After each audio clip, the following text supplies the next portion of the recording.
আসসালামু আলাইকুম রহমতুল্লাহ। যারা পঞ্চম শ্রেণীর শিক্ষার্থী রয়েছে তাদের পাঠ্য বই 29 পৃষ্ঠাতে যে অঙ্কগুলো রয়েছে তার মধ্যে 6 এবং 7 নাম্বার যে অঙ্ক দেওয়া রয়েছে, অঙ্কটা প্রথমে এইভাবে বলা হয়েছে যে 5টি গরুর মূল্য। 6 নাম্বার অঙ্কে বলা হয়েছে যে 5টি গরুর মূল্য এবং 8টি ছাগলের মূল্য একত্রে। 5টি গরুর মূল্য এবং 8টি ছাগলের মূল্য একত্রে 6,25,800 টাকা হলে একটি ছাগলের মূল্য যদি 17,600 টাকা হয় তাহলে একটি গরুর মূল্য কত? এখানে বলা হয়েছে যে 5টি গরু প্লাস 8টি ছাগলের মূল্য একত্রে মানে একসাথে 6,25,800 টাকা। এখানে ছাগলের মূল্যও রয়েছে প্লাস গরুর মূল্যও রয়েছে, কিন্তু এই পাশে আবার দেওয়া রয়েছে যে একটি ছাগলের মূল্য 17,600 টাকা। তাহলে একটি ছাগলের মূল্য যদি 17,600 টাকা হয় তাহলে 8টি ছাগলের মূল্য অবশ্যই বেশি হবে। সেই জন্য আমাদেরকে কি করতে হবে? এই দুইটা, এই 17,600 এবং 8 গুণ করলে আমরা 8টি ছাগলের মূল্য পেয়ে যাব। একটি ছাগলের দামের সাথে যদি 8টি ছাগল যেহেতু রয়েছে সেহেতু আমরা 8কে গুণ করলেই 8টি ছাগলের মূল্য পেয়ে যাব। তাহলে চলো, এখানে বলা হয়েছে যে একটি গরুর মূল্য আমরা লিখব, লিখার পরে সেকেন্ড ব্র্যাকেট ব্যবহার করব, তারপরে গরু এবং ছাগলের মূল্য যেটা একত্রে যেই টাকাটা খরচ করে সে গরু এবং ছাগল কিনেছে সেই টাকাটা প্রথমে আমরা টাকার অ্যামাউন্ট লিখে নিব, তারপরে বিয়োগ চিহ্ন দিব। কেননা আমরা এই মূল টাকা থেকে যেটা হচ্ছে যে ছাগল কিনা হয়েছে, মূল টাকা থেকে আমরা ছাগল কিনেছে যে টাকা দিয়ে ওই টাকাটা বাদ দিব। দেওয়ার পরে যেহেতু বলা হয়েছে যে 5টি গরুর মূল্য থাকবে, তখন আমরা ওই 5টাকে দিয়ে যদি ভাগ করি যে সংখ্যাটা বের হবে তাহলে আমরা একটি গরুর মূল্য পেয়ে যাব। প্রথমত আমরা মূল টাকা লিখব, লিখার পরে বিয়োগ চিহ্ন ব্যবহার করব, এরপরে ফার্স্ট ব্র্যাকেট ব্যবহার করব, করে আমরা একটি ছাগলের মূল্য লিখব এবং একটি ছাগলের মূল্যের সাথে আমরা 8 দিয়ে গুণ করব, কেননা 8টি ছাগলের মূল্য আমাদেরকে বের করতে হবে। আর ভাগ হিসাবে 5 রাখবো, কারণ একটি গরুর মূল্য আমাদেরকে বের করতে হবে। ঠিক আছে, 5টি গরুর মূল্য তখন আমরা পাবো যদি 8টি ছাগলের মূল্য বাদ দিই মূল টাকা থেকে। এই যে দেখো, প্রথমে আমাদের রয়েছে 6,25,800 টাকা, এরপরে বিয়োগ দিয়ে আমরা একটি ছাগলের সাথে 8টি ছাগলকে গুণ করে মোট 8টি ছাগলের দাম পেলাম কত? 1,40,800 টাকা। মূল টাকা ছিল আমার 6,25,800 টাকা থেকে আমি 1,40,800 টাকা বাদ দিলাম, এতে আমার বের হলো 4,85,000 টাকা। এবার 4,85,000 টাকাকে আমি 5টি, যেহেতু গরুর দাম একসাথে রয়েছে, এটা হচ্ছে 5টি গরুর দাম একত্রে, তো 5টি গরুর দামকে আমি যখন একটি গরুর দামে বের করব তখন ওই 5 দিয়ে আমি ভাগ দিলাম। ঠিক আছে, 5 দিয়ে ভাগ দেওয়ার ফলে আমার একটি গরুর মূল্য পেয়ে গেলাম। আশা করি এই অঙ্ক বুঝতে পেরেছো। এরপরে চলো 7 নাম্বারটা দেখি। 7 নাম্বার কি বলেছে যে কেয়া এবং মারুফের মাসিক পারিবারিক খরচ। কেয়া এবং মারুফ দুজন আলাদা আলাদা ব্যক্তি, তাদের মাসিক পারিবারিক খরচ হচ্ছে 70,500 টাকা, দুইজনের একত্রে। ঠিক আছে, পারিবারিক খরচ হচ্ছে দুইজনের একত্রে বলা হয়েছে 70,500 টাকা। এরপরে কি বলেছে যে কেয়া অপেক্ষা মারুফের মাসিক খরচ আরো বেশি 5,600 টাকা। মানে দুইজনের তো একত্রে এত টাকা হয় খরচ, কিন্তু মারুফের এক্সট্রা আরো 5,600 টাকা বেশি খরচ হয়। এরপরে বলা হয়েছে কেয়া ও মারুফের প্রত্যেকের পারিবারিক খরচ কত। কেয়া আলাদা ব্যক্তি, এর আলাদা খরচ, মারুফ আলাদা ব্যক্তি, মারুফের আলাদা খরচ। এই জন্য আমরা প্রথমে লিখব কেয়ার মাসিক খরচ। আমরা প্রথমে বের করব কেয়ার মাসিক খরচ। কেয়ার যেহেতু এখানে রয়েছে এক্সট্রা কোনো খরচ নাই, সেহেতু আমরা কেয়ার যে মানে মূল যে টাকা দুইজনের মিলে যেটা খরচ সেটা প্রথমে আমরা তুলে নিব। ঠিক আছে, তুলে নেওয়ার পরে যেই টাকাটা মারুফ বেশি খরচ করে সেই টাকাটা আমরা এখানে বাদ দিব, মূল টাকা থেকে বাদ দিব, সেই জন্য আমরা বাদ দিয়ে ফার্স্ট ব্র্যাকেটের মধ্যে এটাকে রাখবো। ঠিক আছে, এরপরে দুইজনের মিলে যে টাকা খরচ হয় সেই টাকা থেকে যেহেতু মারুফের টাকা বেশি খরচ হয়, ওই টাকা যদি আমরা বাদ দিই তাহলে হচ্ছে এখানে 5,000 টাকার মধ্যে থেকে যদি আমি মারুফের 5,600 টাকা বাদ দিই, তাহলে আমার হয় 6,04,900 টাকা, সরি 64,000 টাকা।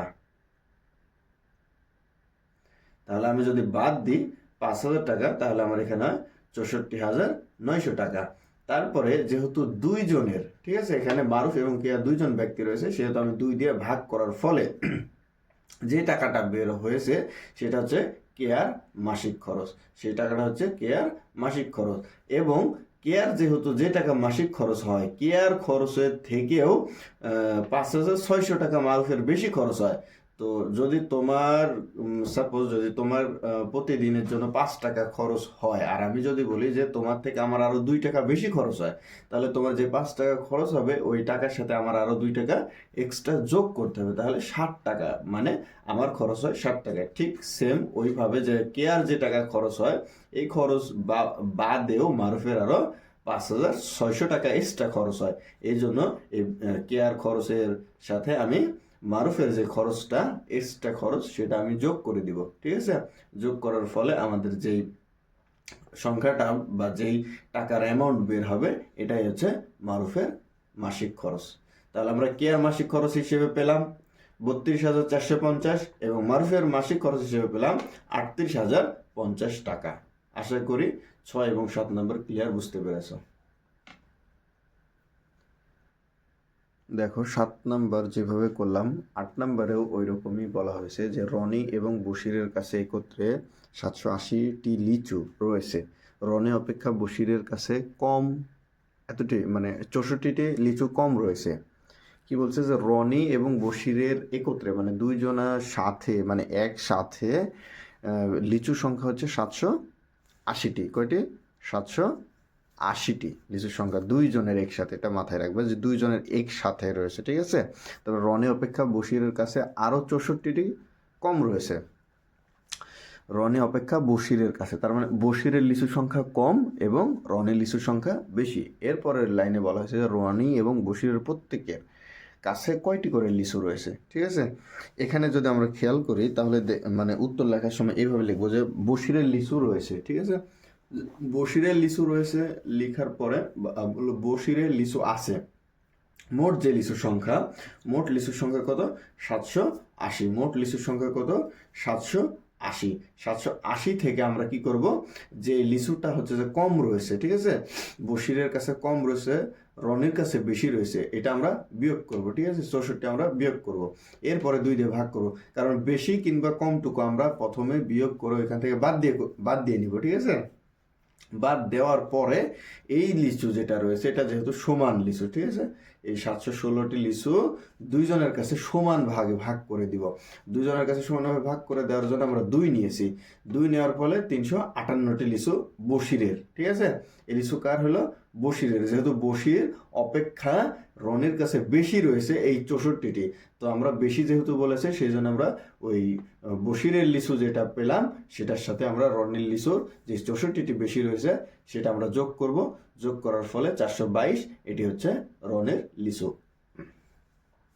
এরপরে দেখো 9 নম্বরে কি বলা হয়েছে। 9 নম্বরে বলা হয়েছে সাইফ সাহেব বাজারের থেকে 25 কেজি চাল, কয় কেজি? 25 কেজি চাল, কিন্তু এখানে চালের দাম বলেনি। ঠিক আছে, 25 কেজি চাল, এবার 350 টাকার সরিষার তেল এবং 668 টাকার আমলা কিনলেন। ঠিক আছে, প্রতি কেজি চালের মূল্য এবার বলেছে, দেখো প্রতি কেজি চালের মূল্য 72 টাকা। এখানে চাল কয় কেজি নিয়েছে বলেছে, কিন্তু চালের দাম বলেনি। এরপরে বলছে 1 কেজি চালের দাম 72 টাকা, তাহলে 25 কেজির দাম অবশ্যই বেশি হবে। 25 কেজির দাম তো আর 72 টাকা হবে না, তাই না?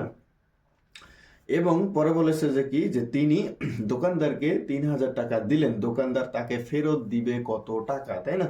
সাপোজ ধরো তুমি বাজারে নিয়ে গেছো 3,000 টাকা, এখন তোমার বাসায় থেকে তোমাকে বলা হয়েছে চাল কিনতে, ডাল কিনতে অথবা তেল কিনতে, 3টা কিংবা 4টা আইটেমের কথা বলা হয়েছে। তুমি সবগুলা নিয়েছো, নেওয়ার পরে দোকানদারকে টাকাটা দিলে এরপরে তুমি যেই সদাই করছো বা যেগুলা ক্রয় করছো সেইগুলা যে টাকাটা হয়েছে সবগুলা মোট একত্রে করবে। করবে, তাই না? দোকানদার একত্রে করার পরে যে টাকাটা হবে সেই টাকাটা তোমার ওই 3,000 টাকা থেকে বাদ দিয়ে যে বাকি টাকাটুকু থাকবে সেটা তোমাকে ফেরত দিবে।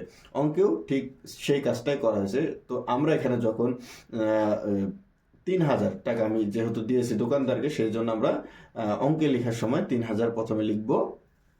এরপরে আমি যেই সকল টাকা যে বললাম কিছুক্ষণ আগে যেগুলো আমি ক্রয় করেছি দোকান থেকে ক্রয় করেছি, সেই সকল টাকা একত্রে করার পরে মূল যে টাকা সে টাকা থেকে আমি বাদ দিব, তাহলে পেয়ে যাবো। ঠিক আছে, এখানে আমার 350 টাকার কথা বলা হয়েছে।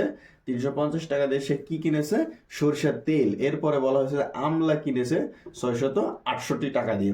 কিন্তু এখানে যে কত টাকার চাল কিনছে এটার কথা বলা হয়নি, বলেছে 25 কেজি চাল কিনছে 72 টাকা কেজি দামে। সেই জন্য আমরা 25 এবং 72কে যদি গুণ করি তাহলে আমরা 25 কেজি চাউলের দাম পেয়ে যাব, যেটা আমি করেছি। যে 25 এবং 72কে গুণ করার ফলে 1800 পেয়েছি। ঠিক আছে, আর 1800 আমার এটা হচ্ছে কিসের দাম? চাউলের দাম। এটা হচ্ছে কিসের দাম? তেলের দাম। এটা হচ্ছে আমলার দাম। এই জন্য আমরা এই তিনটা একসাথে যোগ করার ফলে 2,818 টাকা আমি দিয়েছি দোকানদারকে। কত? 3,000 টাকা। এবং 3,000 টাকা থেকে 2,818 যদি বাদ দিয়ে দিই তাহলে 182 টাকা। এই টাকাটা দোকানদার তোমাকে ফেরত দিবে। ঠিক আছে, আশা করি বুঝতে পেরেছো।